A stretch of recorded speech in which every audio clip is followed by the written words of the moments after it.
ও যুবক, এই জন্যই বলি, তুমি যখন ঘুমাও তোমাকে আল্লাহ পাক এত সুন্দর করে ছোট থেকে বড় করলেন। তোমাকে আল্লাহ পাক অস্তিত্ব ছিল না, অস্তিত্ব এনে দিলেন। কোনো শক্তি ছিল না,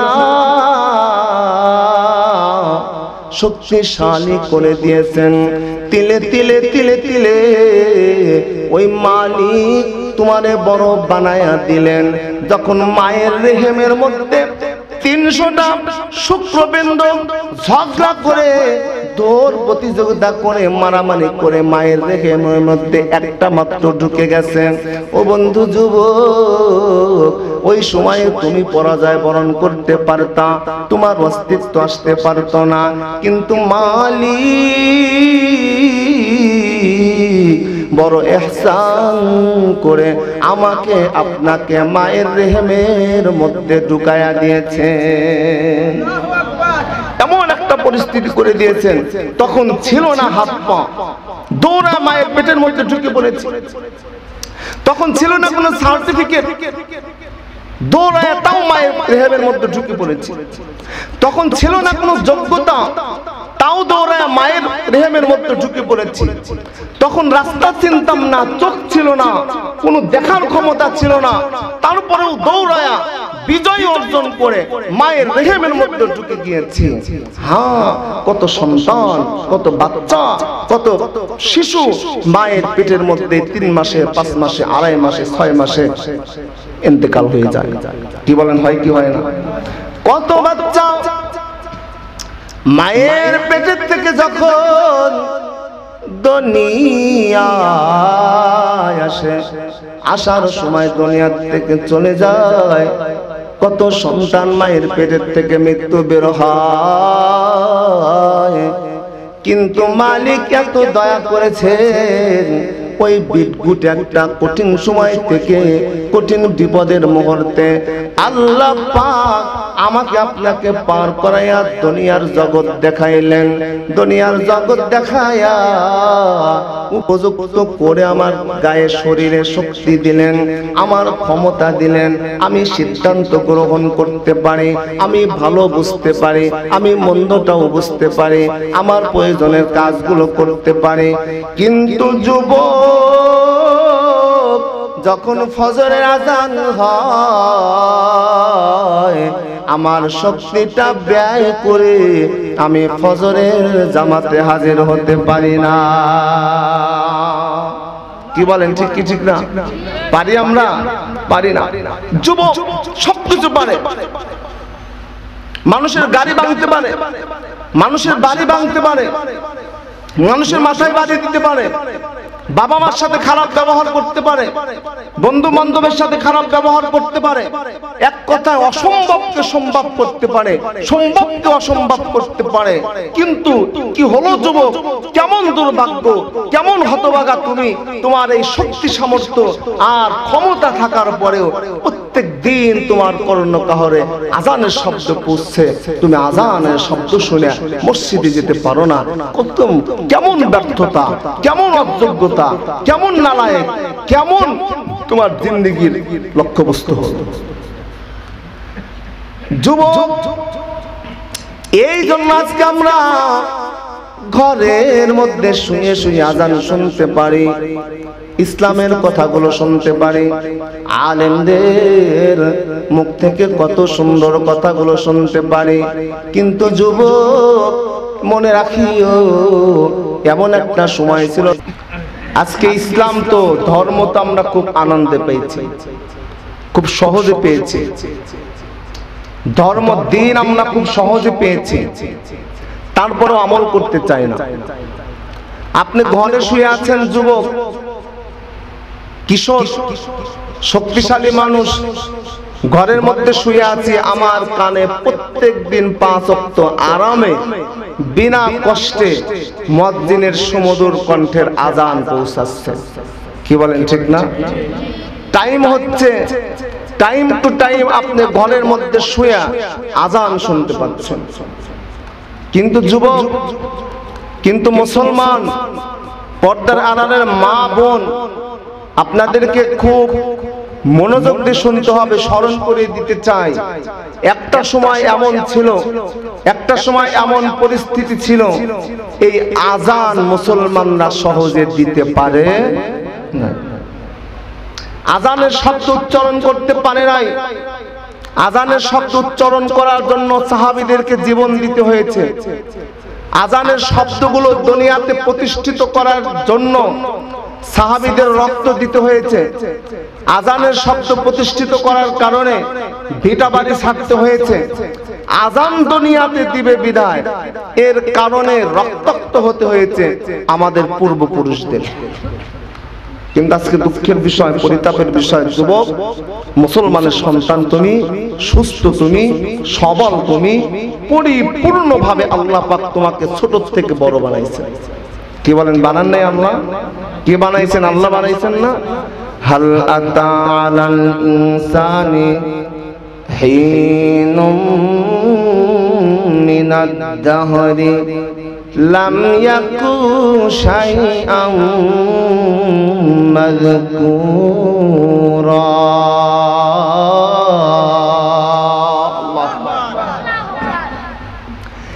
একটা সময় যুবক ও মুমিন মুসলমান, তোমার উপরে এমন ভাবে অতিবাহিত হয়েছে, তুমি কিছুই ছিল না, তুমি উল্লেখযোগ্য কিছুই ছিল না, তোমার কোনো অস্তিত্ব ছিল না।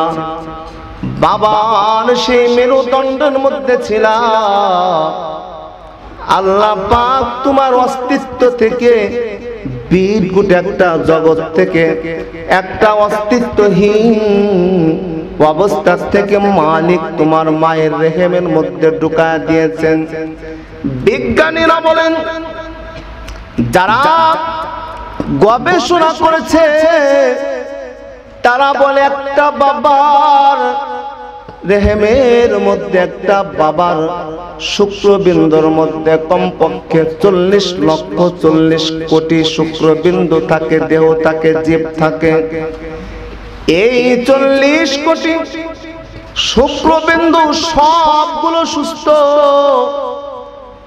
একটা মায়ের রেহেমের মধ্যে যখন নির্গত হয়, 40 লক্ষর মধ্যে সবগুলো ইন্তেকাল করে, মারা যায়, মৃত্যুবরণ করে। ও বান্দা, তোমাকে যদি আল্লাহ পাক ওই দিনে দুনিয়ার থেকে বিদায় দিয়ে দিতেন 40 লক্ষর মধ্যে, তোমার কিছু করার ছিল না। কোনো বিজ্ঞান নাই, কোনো পজিশন নাই, কোনো মেডিসিন নাই, কোনো চিকিৎসা নাই, কোনো ব্যবস্থা নাই। ওই ব্যবস্থার মাধ্যমে আপিল করে আবার মায়ের রেহেমের মধ্যে যাইবা। এই 40 কোটি সুস্থ শুক্রবিন্দু থেকে সবগুলো মৃত্যুবরণ করে। বিজ্ঞানিকরা বলে 300 বা 250 রূহ, 300-250 রূহ শুক্রবিন্দু বাবার সেই সালাকার মধ্যে থেকে পড়ে মায়ের রেহেমের মধ্যে যাওয়ার জন্য সকলে প্রতিযোগিতা শুরু করে। সকলেই প্রতিযোগিতা এমন ভাবে দৌড়াদৌড়ি করে। দৌড়াইতে এই 300 শুক্রবিন্দুর মধ্যে মাত্র একটা শুক্রবিন্দু, একটা কীট মাত্র মায়ের রেহেমের মধ্যে ঢুকে যায়।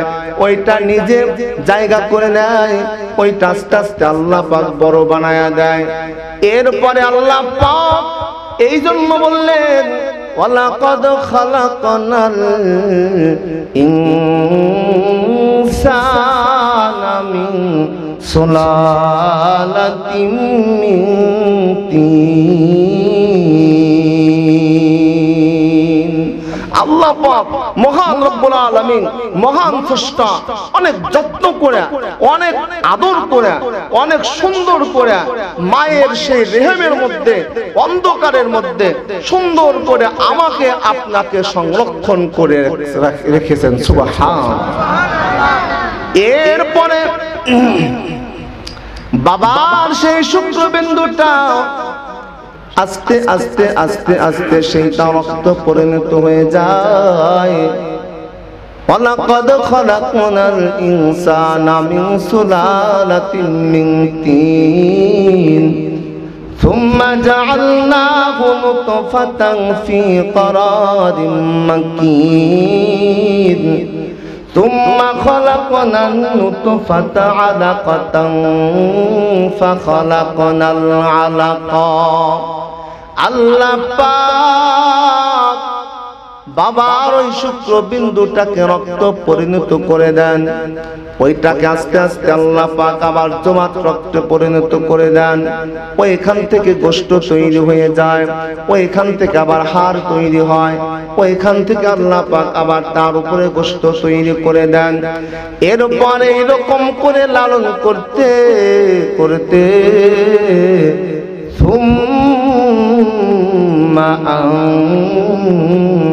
শাহনাহু খালকান আখার। কিছুই ছিল না, রক্ত, ওইখান থেকে মাংস, ওইখান থেকে হাড়, ওইখান থেকে আল্লাহ পাক তার উপরে আবার গোশত তৈরি করলেন।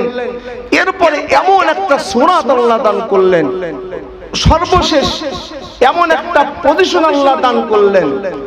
কোন জায়গা? আল্লাহ পাক তোমার মাথা দান করবেন, ওই জায়গা আল্লাহ পাক মাথা সৃষ্টি করলেন। মাথার নিচে কোথায় চক্ষুটা দিলে সুন্দর দেখা যাবে, ওই জায়গা আল্লাহ পাক চক্ষু দান করলেন। কোন জায়গা নাক দিলে সুন্দর দেখা যায়, ওই জায়গা আল্লাহ পাক নাকটা বসায়া দিলেন। কোন জায়গা কানটা লাগাইলে সুন্দর দেখা যায়, ওই জায়গা আল্লাহ পাক কান বসায়া দিলেন। কোন জায়গা ঠোঁট দিলে সুন্দর দেখা যায়, ওই জায়গা আল্লাহ পাক ঠোঁটটা লাগায়া দিলেন। ও বান্দা, কোন জায়গা তোমার থুতনিটা দিলে ভালো হবে, সেইখানে আল্লাহ পাক লাগায়া দিলেন। কোন জায়গা হাত দিলে ভালো হবে, ওই জায়গা আল্লাহ পাক হাত বসায়া দিলেন। কোন জায়গা পা দিলে ভালো হয়, ওই জায়গা আল্লাহ পাক পাটা বসায়া দিলেন। ও বান্দা, এরপর আল্লাহ পাক আলাদা এমন একটা সূরাত দান করে দিলেন, যেই সূরাতটা তুমি দুনিয়ার কোথা থেকেও পাও নাই, দুনিয়ার কোনো বিজ্ঞানীর থেকে আর্টিস্ট করা হয় নাই, দুনিয়ার কোনো আর্টম্যান থেকে আর্টিস্ট করা হয় নাই। ও বান্দা,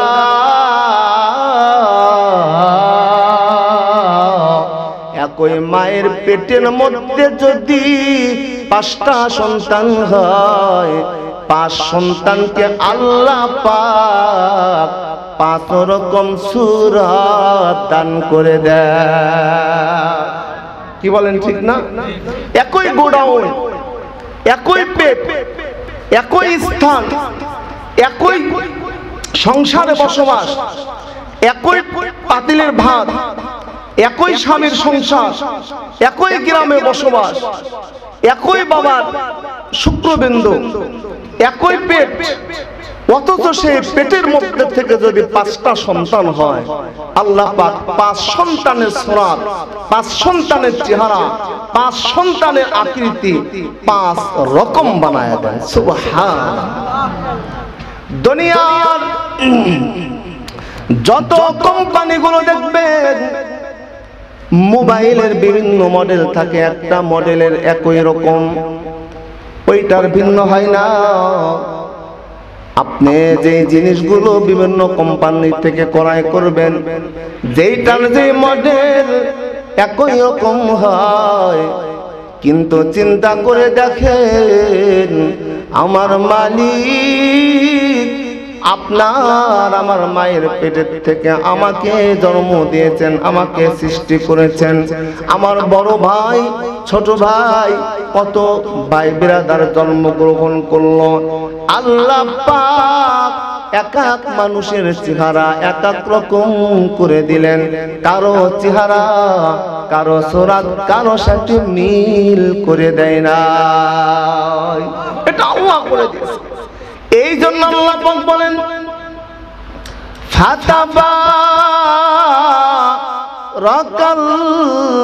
তাবারাকাল্লাহু আহসানুল খালিকিন।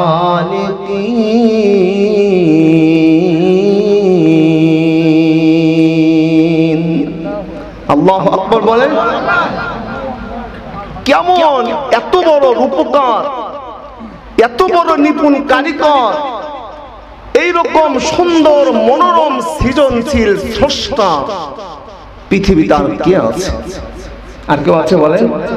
ফাতাবারাকাল্লাহু আহসানুল খালিকিন।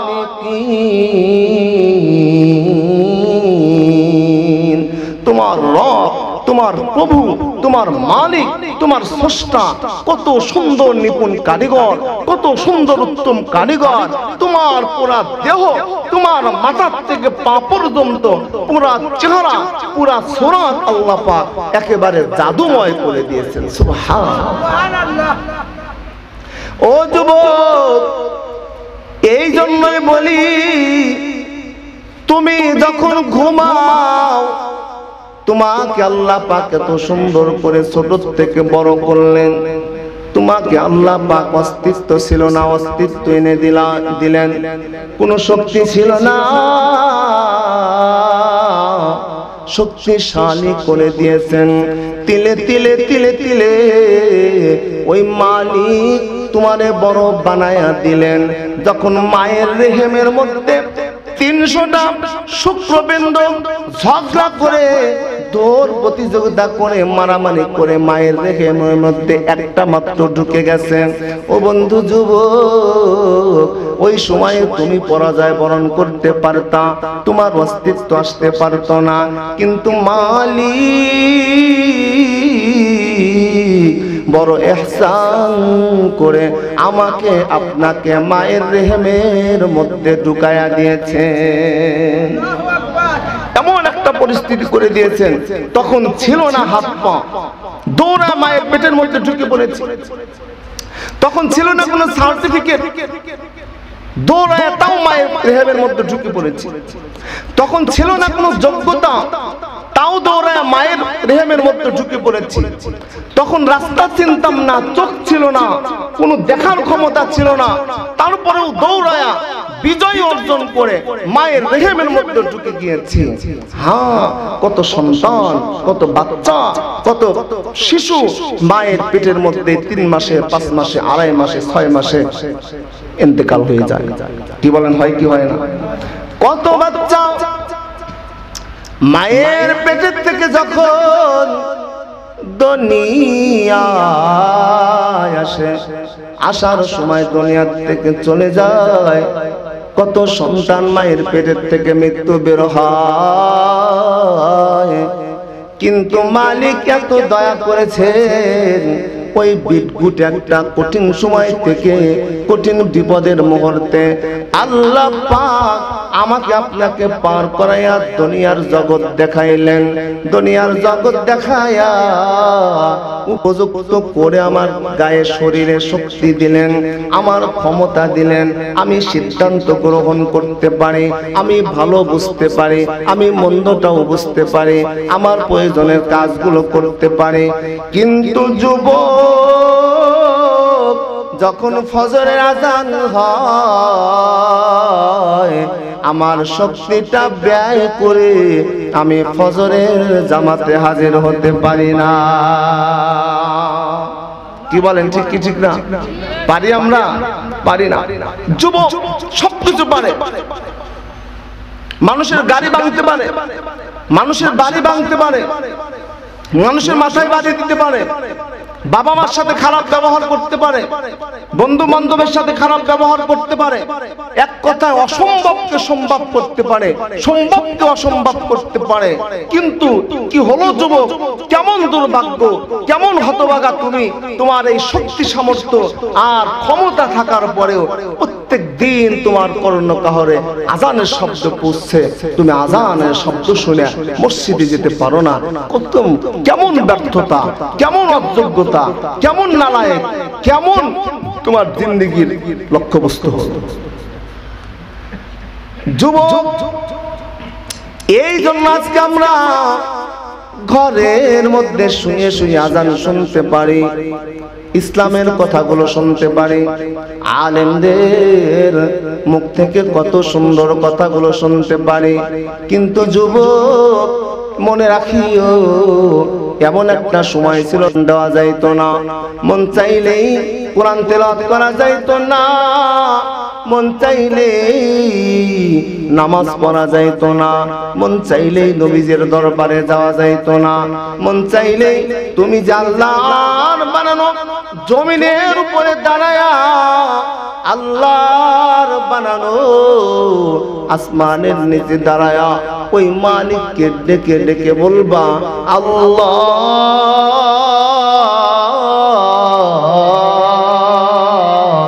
তুমি বড় মহান, তুমি বড় মহান, তুমি বড় মহান। আল্লাহ তোমারে আমি রব হিসাবে মেনে নিলাম, আমি তোমার গোলাম, তুমি আমার মুনিব। এই কথাটা বলাও সহজ ছিল না, এই কথাটা বলা সহজ ছিল না। বলতে গেলে রক্তাক্ত হয়েছে, বলতে গেলে পিঠা বাড়ি ছাড়া হয়েছে, বলতে যদি যাইতো জীবনের হুমকির সম্মুখীন হয়ে যাইত। অথচ আল্লাহ পাক আমাদের পূর্বপুরুষদের কুরবানির মাধ্যমে এই জীবন এত সুন্দর ইসলাম আমাদেরকে দান করেছেন। কি বলেন, ঠিক কি ঠিক না? হযরত সাদ ইবনে আবি ওয়াক্কাস রাদিয়াল্লাহু তাআলা আনহু পানের নবী, মায়ার নবীর কথা শুনেছেন। নবীজি মক্কার মধ্যে এসে বলেছেন, কুলু লা ইলাহা ইল্লাল্লাহু তুফলিহুন। ও মক্কার মানুষেরা, ও আরবের মানুষ, তোমরা মহান রবকে রব হিসাবে মেনে নাও। দুনিয়ার যত দেব দেবী আছে, যত মূর্তি আছে, যত উপাস্য আছে, এই সবগুলো পাথর, এই সবগুলো মাখলুক, এরা কোনো মানুষের কল্যাণ করতে পারে না, এরা মানুষের সফলতা দিতে পারে না, এরা কোনোদিন তোমাদের কল্যাণের কোনো কাজ করতে পারবে না।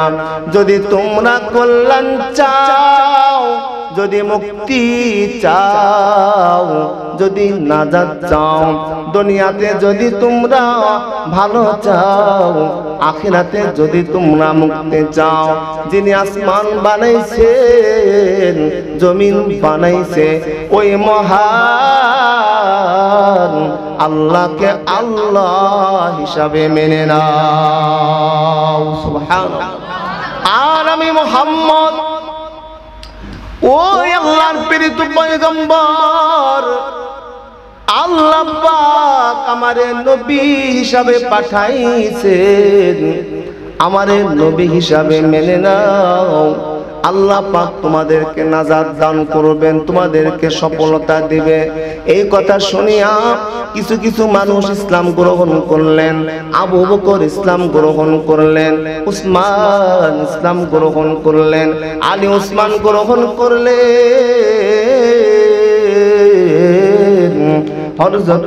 হযরতে খাদিজাতুল কুবরা ইসলাম গ্রহণ করলেন। একটা সময় সাদ ইবনে আবি ওয়াক্কাস নবীজির কাছে এসে ইসলাম গ্রহণ করলেন, ইসলাম গ্রহণ করে মুসলমান হয়ে গেলেন। ও বন্ধু যুবক,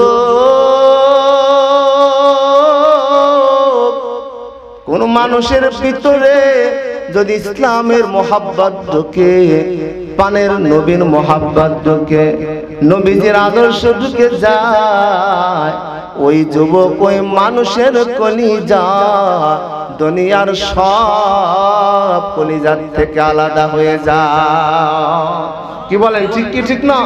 যার মধ্যে ইসলামের প্রেম ঢুকেছে, ইসলামের আলো ঢুকেছে, হিদায়াতের নূর যার ভিতরে ঢোকে, ওর চালচলন আলাদা হয়ে যায়, ওর কথা আলাদা হয়ে যায়, ওর লিবাস আলাদা হয়ে যায়, ওর আচরণ আলাদা হয়ে যায়, ওর সবকিছু আলাদা হয়ে যায়, ওর খানাপিনা আলাদা হয়ে যায়, ওর আচরণ মানুষের সাথে ব্যবহার আলাদা হয়ে যায়।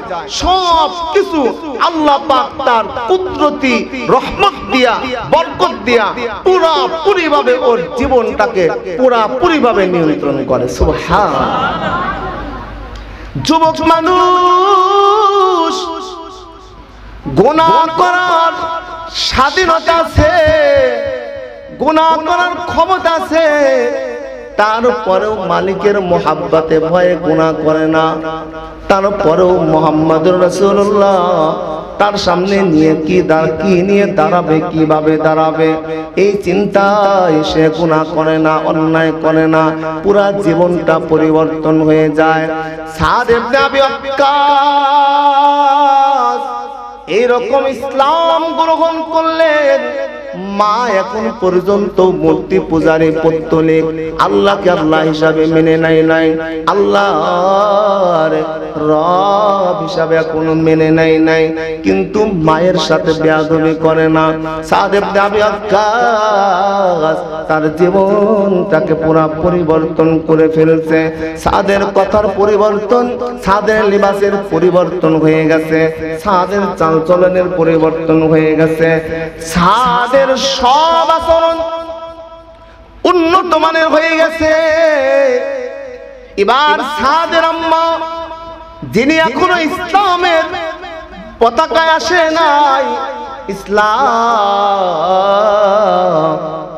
হিদায়াত তার মধ্যে ঢোকে নাই, সাদকে বললেন, ও সাদ, তোমার জীবন তো অন্যরকম মনে হয়, তোমাকে তো আর 5 দিন আগেকার মতো মনে হয় না, আর 2 দিন আগেকার মতো তোমার জিন্দেগি মনে হয় না, তোমার জিন্দেগিটা কেমন যেন আলাদা আলাদা মনে হয়। তুমি কি মুহাম্মাদের কাছে গেছো নাকি? কেন না,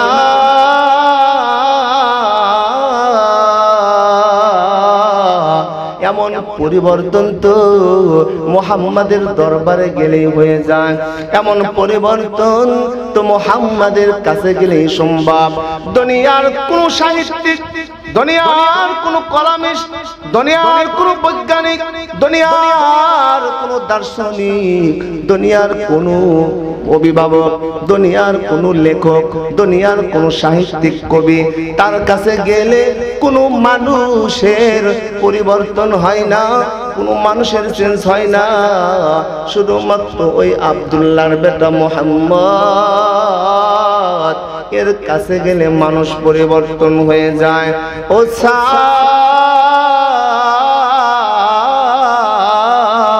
তোমার কি হলো? ওই মুহাম্মাদের দরবারে তুমি গিয়েছো নাকি? এখন সাদ বলে, আম্মা জান, আপনার কাছে গোপন করে কি লাভ? আম্মা জান,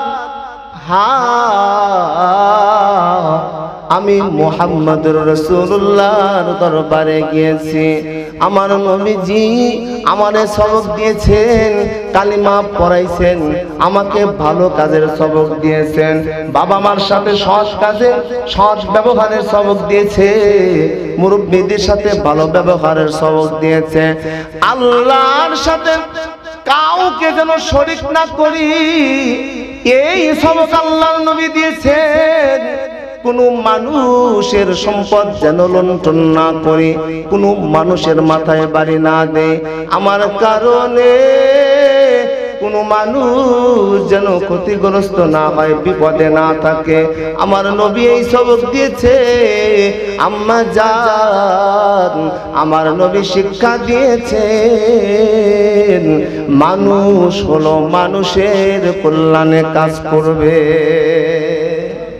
কি মানুষ কার কল্যাণে কাজ করবে বলেন?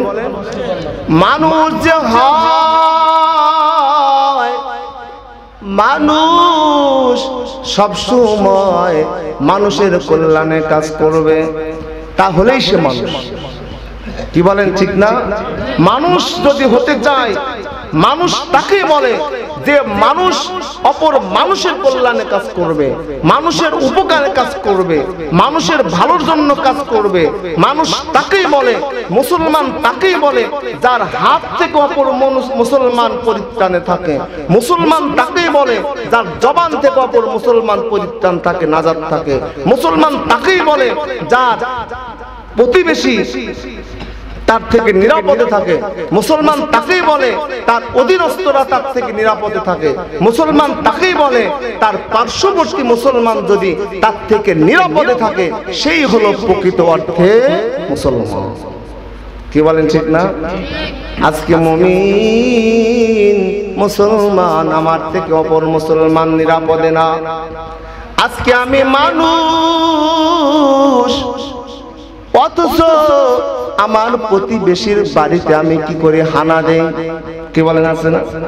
আজকে আমি মানুষ হয়ে আর এক মানুষের মাথায় বাড়ি দিতে দ্বিধাবোধ করি না। আমি মানুষ, তারপরেও আমার কারণে অনেক মানুষ ক্ষতিগ্রস্ত হয়ে যায়। ও বন্ধু, কেমন মানুষ হইলা তুমি? মানুষের সংজ্ঞা আজ পর্যন্ত বুঝলা না। মানুষের সংজ্ঞা আজ পর্যন্ত বুঝো নাই। এই জন্য আল্লাহ পাক বলেছেন, কুনতুম খায়রা উম্মাতিন উখরিজাত লিন্নাস। তোমরা শ্রেষ্ঠ উম্মত, তোমরা শ্রেষ্ঠ জাতি, তোমরা সেরা জাতি, তোমরা উত্তম জাতি, তোমরা সেরা জাতি। উখরিজাত লিন্নাস, যদি তোমাদের কাজ হয় মানুষের জন্য কল্যাণযোগ্য, কেননা আমি আল্লাহ পাক তোমাদেরকে মানুষের কল্যাণের জন্য বের করেছি। কি জন্য বের করেছি বলে? মানুষের কল্যাণের জন্য বের করেছি। তার মানে তুমি মানুষ, তুমি মানুষের কল্যাণে কাজ করবা, মানুষের উপকারে কাজ করবা, মানুষের ভালোর জন্য কাজ করবা। তোমার কথা, তোমার চলা, তোমার লেখা, তোমার কাজকর্মের কারণে যেন অপর মানুষ মুসলমান কষ্ট না পায়। এবার সাদ ইবনে আবি ওয়াক্কাস তার মাকে বলে, মা, আমার নবীজি আমারে সবক দিয়েছেন মানুষের কল্যাণে কাজ করতে হবে, মানুষের উপকার করো, মানুষের সাথে খারাপ ব্যবহার করিও না, মানুষের কোনো ক্ষতি করিও না। ও মা, এই জন্য আমি মুহাম্মাদের দরবারে যাওয়া আসা করি। আমার জীবনটা পুরাপুরি ভাবে পরিবর্তন হয়ে গেছে। সুবহানাল্লাহ।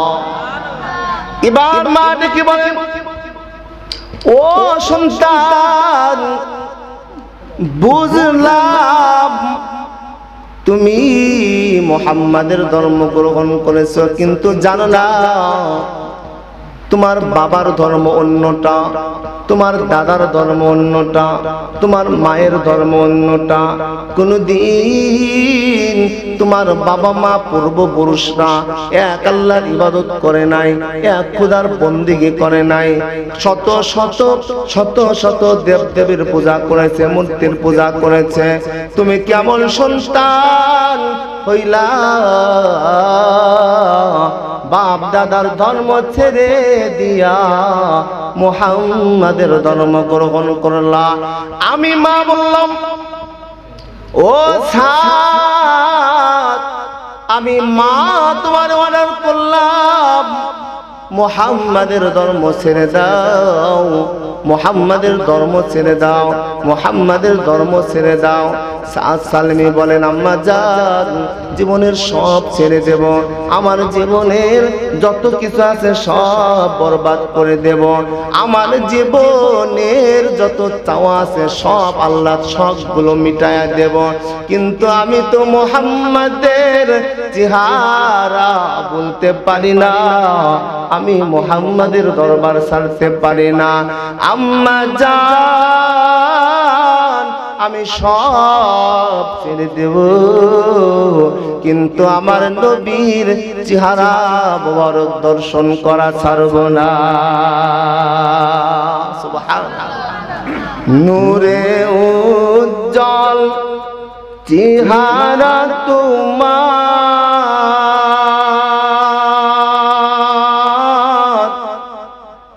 দেখিলে হারাম দোজকের নাম। নূরে উজ্জ্বল চেহারা তোমার,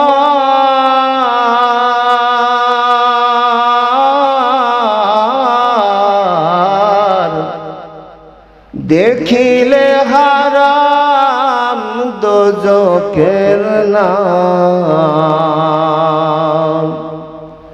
তুমি কবে দিবে গো সারা,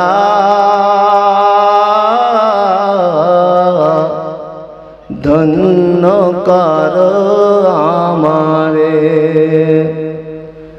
আমি কেঁদে কেঁদে হই গো সারা, ধন্য কর দিদারে। আমি কেঁদে কেঁদে হই গো সারা, ধন্য কর দিদারে। দুই সাথীকে পাশে নিয়ে হায়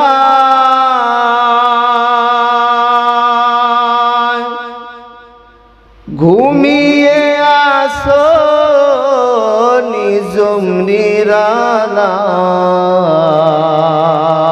মারহাবা। দুই সাথীকে পাশে নিয়ে হায়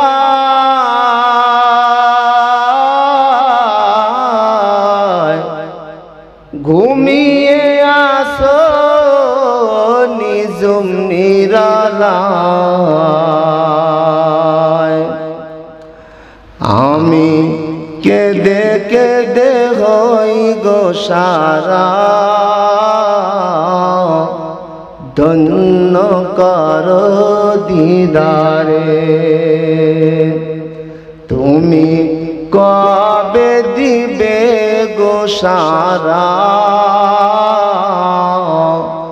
ধন্য কর আমারে। লিল্লাহি তাকবীর।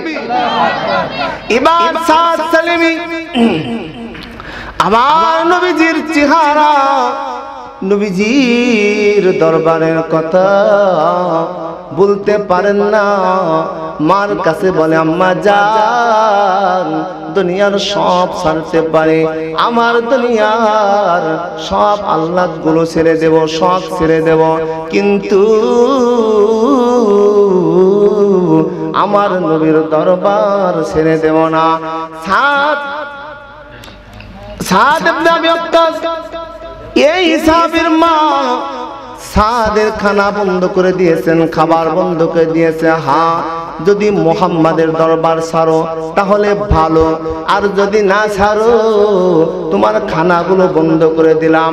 আমার সংসার থেকে, আমার পরিবার থেকে যত সুবিধা ছিল সবগুলো তোমাকে বঞ্চিত করে দিলাম, কোনো সুবিধার পাবা না। হ্যাঁ মা, কোনো কষ্ট নাই, সন্তান খায় না, নবীজির দরবারে যায়, যাওয়া আসা করে, নবীজির কথাগুলো শুনতে থাকে। কিছুদিন পর মা চিন্তা করলেন, হায় রে, আমার সন্তান যদি এইভাবে চলতে থাকে অনেক কষ্টের মধ্যে চলে যাবে, জীবন শেষ হয়ে যাবে। আমার সন্তান একটা সময় অসুস্থ হয়ে যাবে, কাবু হয়ে যাবে। কি করা যায়? নতুন একটা কৌশল সাদ ইবনে আবি ওয়াক্কাসের মা অবলম্বন করলেন। সন্তানকে ডেকে বললেন, ও সন্তান, আসো, আমার কথা মনোযোগ দিয়ে শোনো। তোমাকে আমি যেই নিষেধ দিয়েছি তুমি মানো নাই, তুমি তোমার মতো কাজ করছো। আমি যেহেতু তোমারে গর্ভে ধারণ করেছি, আমি তোমারে যেহেতু আমার বুকে লালন পালন করেছি, আমার দুধ পান করায় তোমাকে মানুষ করেছি, তবে সন্তান শোনো, যদি তুমি তোমার মুহাম্মাদের দরবার না ছাড়ো, যদি কালিমা না ছাড়ো, যদি তুমি ইসলামের এই বাণী না ছেড়ে দাও, আমি প্রতিজ্ঞা করলাম আমি আজকের থেকে দুনিয়ার কোনো দানা পানি খাবো না। বৃদ্ধা মা, বয়স্কা মা যখন কৌশল অবলম্বন করছে, সন্তান কথা শুনে নাই, নতুন কৌশল অবলম্বন করে বলছে যতক্ষণ পর্যন্ত মুহাম্মাদের ধর্ম ছেড়ে না দাও ততক্ষণ পর্যন্ত আমি একটা দানা পানিও খাবো না। আফামা শারহাল্লাহ সাদরাহু লিল ইসলামি ফাহুয়া আলা নূরিন মির রাব্বি। আল্লাহ পাক যার সিনা ইসলামের জন্য খুলে দিয়েছেন, ধর্মের জন্য খুলে দিয়েছেন, যার সিনার মধ্যে ধর্মের ভালোবাসা মোহাব্বত দান করেছেন, ফাহুয়া আলা নূরিন মির রাব্বি, ওই সিনার মধ্যে আল্লাহর পক্ষ থেকে একটা নূর দান করে দেয়, একটা আলো দান করে দেয়, একটা নূর দেয়। ওই বান্দা তার সিনার ওই নূরের আলোতে, ওই নূরের আলোতে, ওই আলোতে দুনিয়ার সব কিছু দেখতে পায়। ওই নূরে সে আল্লাহর বিধানগুলো পালন করে মজা পায়, ওই নূরে সে আল্লাহর কুদরতি পায়, সিজদা করে মজা পায়, ওই নূরে মুহাম্মাদুর রাসূলুল্লাহর উপরে দরুদ সালাম করে বড় মজা পায়। ওই নূরের কারণে ওই বান্দা কোরআন পড়ে বড় মজা পায়। ওই নূরটা যখন তার দিলের মধ্যে সৃষ্টি হয়, ওই বান্দা তখন জিকির করে মজা পায়, শেষ রাত্রির তাহাজ্জুদের নামাজে মজা পায়। ও বন্ধু, ওই নূরটা যখন ভিতরে সৃষ্টি হয়ে যায় তখন শীতের রাতের ঘুম তার কাছে মজা লাগে না, শীতের রাতের লেপের মজা তার কাছে লাগে না, কম্বলের মজা তার কাছে লাগে না। উঠে দাঁড়াইয়া মহামালিকের সামনে দাঁড়ায়া নামাজ আর তাহাজ্জুদ গুজারি হয়ে যায়। কি বলেন, হয় কি হয় না? অনেক মানুষ আছে। এবার সন্তান, মা বলছেন ও সাদ, যদি তুমি না ছাড়ো এবার আমি আমার নিজেকে বড় কষ্টের মধ্যে ফেলবো। আমি বৃদ্ধা মা খানা খাবো না, খানা ভক্ষণ করবো না, পানি খাবো না, পানি ভক্ষণ করবো না, দুনিয়ার সব আরাম আয়েশ ছেড়ে দেব। এইভাবে যখন প্রতিজ্ঞা করলেন, মা খানা বন্ধ দিয়ে দিল, নিজেকে কষ্ট দিতে লাগলো। সাদ ইবনে আবি ওয়াক্কাস রাদিয়াল্লাহু তাআলা আনহু বলেন, আম্মা জান, দুনিয়ার সব কিছু যদি আপনি ধ্বংস করে দেন, আপনি যদি দুনিয়ার থেকে এই মুহূর্তে ইন্তেকাল করেন, আপনি যদি দুনিয়ার থেকে এই মুহূর্তে বিদায় গ্রহণ করেন, আল্লাহ পাক আমার যেই মন্ত্র পড়াইছেন, আমার নবী মুহাম্মদ আমার যেই কালিমা শিক্ষা দিয়েছে, ওই কালিমার আওয়াজ কোনদিন আমি ছাড়ব না। সুবহানাল্লাহ। ও যুবক, তুমি কি পারো না? তুমি কি প্রতিজ্ঞা গ্রহণ করতে পারো না? তোমার জীবনে কি এরকম অঙ্গীকারবদ্ধ হতে পারো না যে আমার শক্তি আছে, আমার ক্ষমতা আছে, আমার সামর্থ্য আছে, আমার তৌফিক আছে, যৌবনকালের ইবাদত মালিকের কাছে অতি পছন্দের। সুবহানাল্লাহ। যৌবনকালে সবাই পছন্দ করে, তোমার বন্ধু বান্ধব তোমারে পছন্দ করে, যৌবন কালে তোমার মা বাবা তোমারে বড় পছন্দ করে, কাজে ব্যবহার করবে। যৌবন কালে তোমার স্ত্রী তোমারে পছন্দ করবে। যৌবন কালে নেতা নেত্রী বড় পছন্দ করে কাজে লাগানোর জন্য। যৌবন কালটা এত দামি জীবন, এত উত্তম জীবন, এত শ্রেষ্ঠ জীবন। আল্লাহ পাক নবীজি সাল্লাল্লাহু আলাইহি ওয়াসাল্লাম বলেছেন, ও যুবক, যদি যৌবনের ইবাদতটা কাজে লাগাইতে পারো, যৌবনের সময়টা কাজে লাগাইতে পারো, কাল কিয়ামতের ময়দান যখন প্রতিষ্ঠিত হবে, যখন কিয়ামতের ময়দান শুরু হবে, দুনিয়ার কোনো ছায়া থাকবে না, কোনো উঁচু নিচু থাকবে না, পাহাড় পর্বত নদী নালা থাকবে না, শান্তির কোনো ব্যবস্থা থাকবে না, সুখের কোনো ব্যবস্থা নাই। তোমার যৌবন কালটা যদি সুরক্ষিত রাখিয়া ইবাদত করে মালিকের প্রেমে গুজার করতে পারো, কিয়ামতের দিন আল্লাহ পাক তোমারে তার আরশে আজিমের নিচে ছায়া দান করবে। যুবক স্পেশাল ক্ষমতা সেই দিন আল্লাহ পাক যুবককে দান করবেন, স্পেশাল পুরস্কার আল্লাহ পাক দান করবেন। কোনো কোয়ালিফিকেশন নাই, কোনো যোগ্যতা নাই, কোনো সৌন্দর্য নাই, কোনো সার্টিফিকেট নাই, কিচ্ছু নাই, শুধুমাত্র তোমার যোগ্যতা, তোমার কোয়ালিফিকেশন হলো তুমি যৌবনকাল সুরক্ষিত রেখেছো, যৌবনকালে মালিকের ইবাদত করেছো, যৌবনকালে ফজরের জামাতে হাজির হয়েছো, যৌবনকালে তুমি ভালোভাবে চলেছো। এই যৌবনকালটা সুন্দর করে রাখার কারণেই আল্লাহ পাক কিয়ামতের দিন তোমাকে আরশে আজিমের নিচে ছায়া দান করবেন। সুবহানাল্লাহ। এরপর ওই যুবক, ও বন্ধু যুবক, তোমার জীবনের কত দাম, তোমার যৌবনের কত দাম। আমার নবী বলেছেন, কোন যুবক যদি এমন হয় যেই যুবকের জন্য ভালো সুন্দরী নারী অপেক্ষা করে, নারী তাকে অবৈধ কাজের জন্য, নারী তাকে তার কামভাব পূরণের জন্য, ওই যুবককে ডাকে, সুযোগ দেয়, সব কিছু দেয়, সব কিছু সুযোগের ব্যবস্থা করে দেয়, কিন্তু যুবক ওই মালিকের প্রেমে পড়িয়া, মালিকের ভয়ে আমার নবীর প্রেমে পড়িয়া যুবতীরে বলে, ইন্নী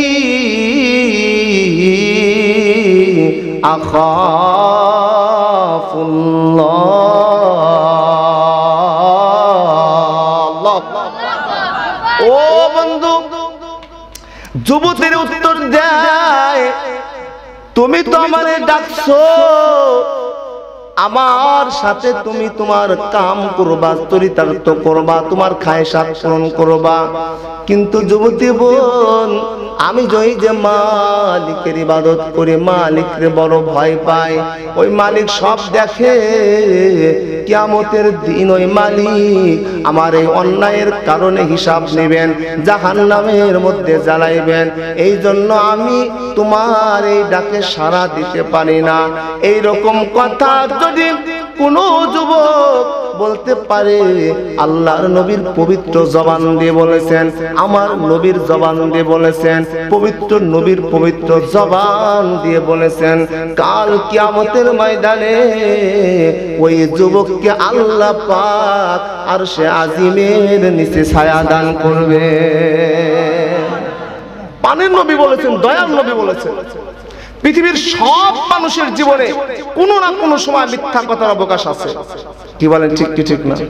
কিশোর বয়সে, যুবক বয়সে, বিপদে পড়ে, বৃদ্ধ বয়সে, বাবার কাছে, মায়ের কাছে, বইয়ের কাছে, যে কোনো টাইমে কেউ এই আপুকে হাত দিয়া দাঁড়ায় আপুকে সাহস নিয়ে বলতে পারবে না, আমার জিন্দেগিতে আমি কোনোদিন মিথ্যা বলি নাই। বলতে পারবে? বলেন, কথা বলেন না কেন? পারবে? আমি নিজেও পারবো। ছোটবেলা বলছি কিনা? বলছি। কিন্তু আমার নবী মুহাম্মদুর রাসূলুল্লাহ এমন মানুষ ছিলেন, এমন সত্যবাদী ছিলেন, এমন বিশ্বস্ত ছিলেন, এমন সত্যবাদী ছিলেন, 63 বছরের জিন্দেগি মিথ্যা তো দূরের কথা, মিথ্যার কোনো অবকাশ নবীজির জিন্দেগিতে নাই।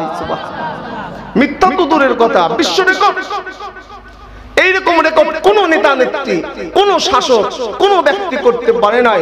আমার নবী, আপনার নবী, বিশ্ব নবী, আখিরি নবী, মায়ার নবী, দয়ার নবী দেখা দিয়েছেন 63 বছরের জিন্দেগিতে নবীর জবান দিয়ে ভুলেও কোনোদিন মিথ্যা কথা বের হয় নাই। সুবহানাল্লাহ।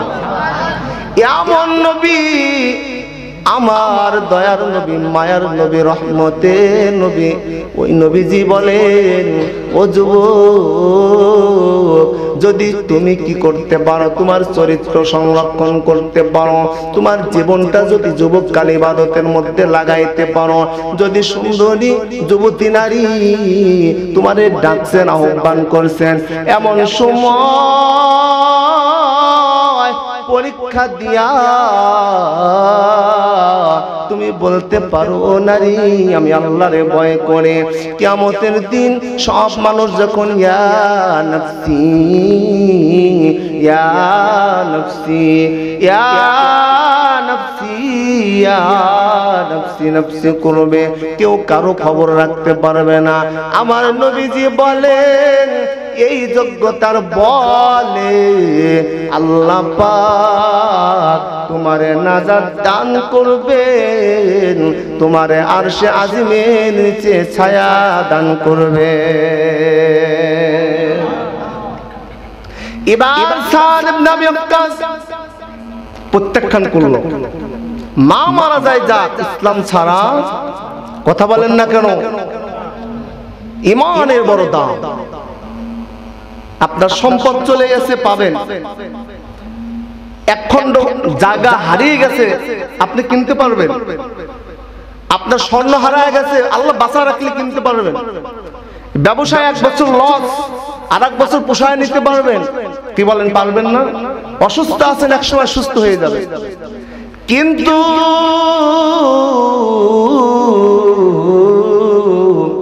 ও মুসলমান, যদি ঈমান চলে যায়, ওই ঈমান কিন্তু ফেরত পাওয়া যায় না।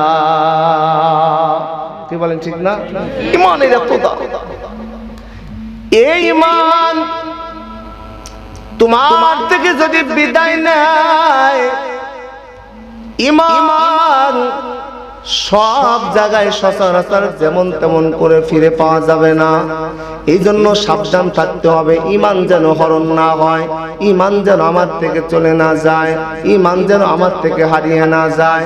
সাদ ইবনে আবি ওয়াক্কাস বুঝেছেন, মা থেকে ঈমান বড়, বাবার থেকে ঈমান বড়, ভাইয়ের থেকে ঈমান বড়, সম্পদের থেকে ঈমান বড়, টাকার থেকে ঈমান বড়, আমার খানার থেকে ঈমান বড়। এই জন্য মারে বলছেন, মা আমি আপনার খান আর না খান, ভালো থাকেন আর মন্দ থাকেন, আমার দেখার না, কিন্তু আমি যে রবের উপরে ঈমান এনেছি, ওই রবের প্রতি ঈমান আমি হারা হতে পারবো না, ঈমান ছাড়তে পারবো না। থাকেন আম্মা জান, আমি মুহাম্মাদের দরবারে চলে গেলাম। আমার এই নবীর সাহাবী যুবক মানুষ সাদ সালিমি রাদিয়াল্লাহু তাআলা নবীজির দরবারের দিকে চলে যায়, নবীজির দরবারের দিকে চলে যায়, নবীজির দরবারের দিকে চলে যায়। আমার নবীজি পানের নবী, মায়ার নবী, বিশ্ব নবী, রহমতের নবী, সাহাবীদেরকে নিয়ে বসা আছেন। সাদ ইবনে আবি ওয়াক্কাস চলে যায়, সামনের দিকে চলে যায়। সাদ ইবনে আবি ওয়াক্কাস যখন নবীজির দরবারে আসে, পানের নবী দাঁড়াইলেন। পানের নবী সাদ ইবনে আবি ওয়াক্কাসকে দেখে মুস্কি হাসি দিলেন। সাদ ইবনে আবি ওয়াক্কাস রাদিয়াল্লাহু তাআলা আনহুকে দেখে বড় খুশি হইলেন, আর সাদকে বললেন, ও সাদ, তোমার এই কুরবানিটা আল্লাহ বড় পছন্দ করেছেন, মহান রব বড় খুশি হয়েছেন, মহান রব বড় কবুল করেছেন। আল্লাহ পাক তোমার সম্পর্কে আয়াত নাজিল করেছেন। ও সাদ, আমি কোনদিন কোন সাহাবী সম্পর্কে বলি নাই আমার মা বাবা তোমার জন্য কুরবানি হোক। সাহাবীরা আমার নবীর দরবারে এসে, পানের নবীর দরবারে এসে, মায়ার নবীজির দরবারে এসে বলতেন, ও নবীজি আমার মা বাবা আপনার জন্য কুরবান হয়ে যায়। কিন্তু নবীজি এই কুরবানি দেখে সাদ ইবনে আবি ওয়াক্কাসের ব্যাপারে বলেছেন, ও সাদ আমার মা বাবা তোমার জন্য কুরবান হয়ে যাক, আমার মা বাবা তোমার জন্য কুরবান হয়ে যাক। এই কথার দ্বারা বুঝাইতে চাই, ও মুসলমান, ও যুবক বন্ধু, ও বাবাজিরা, আমাদেরকে আল্লাহ পাক ইসলাম এত কঠিন করে দিয়েছিলেন, এমন ভাবে দিয়েছিলেন। ইসলাম প্রতিষ্ঠা করা বড় কঠিন ছিল, নামাজ প্রতিষ্ঠা করা বড় কঠিন ছিল, ঈমান রাখা বড় কঠিন ছিল। ঈমান রাখতে গেলে, আমল করতে গেলে মা বিরোধিতা করেছেন, বাবা বিরোধিতা করেছেন, ভাই বিরোধিতা করেছে, প্রতিবেশী বিরোধিতা করেছে, সমাজের মানুষগুলো বিরোধিতা করেছে। এই কথার দ্বারা আপনাদের খেদমতে আমি আরজ করতে চাই, আল্লাহ এমন সুযোগ দান করেছেন, এখন যদি আপনি নামাজ পড়েন কেউ আপনাকে বাধা দিবে না, আপনি যদি কালিমা পড়েন কেউ আপনারে বাধা দিবে না, আপনি যদি ইসলাম প্রতিষ্ঠা করেন কেউ আপনাকে বাধা দিবে না। এই জন্য এখন আমাদের প্রতিজ্ঞা হওয়া উচিত, আমরা ইসলাম আর নবীর জন্য, দ্বীনের জন্য সর্বদা আমাদের জীবনকে উৎসর্গ রাখবো। কি বলেন, ঠিক কি ঠিক না? আমরা রাজি আছি না সকলেই? আল্লাহ রাব্বুল আলামিন আমাদের সকলকে দ্বীনের সহি বুঝ দান করেন, সকলে বলেন আমিন। এবং আমাদের যুবকদেরকে হিদায়াত দান করেন, সকলে বলেন আমিন। এবং এইরকম প্রোগ্রাম মাঝে মাঝে হলেই ভালো হয় নাকি? কি বলেন, ভালো হয় না? করার চেষ্টা করবেন, সহি নিয়ত করার চেষ্টা করবেন ইনশাআল্লাহ।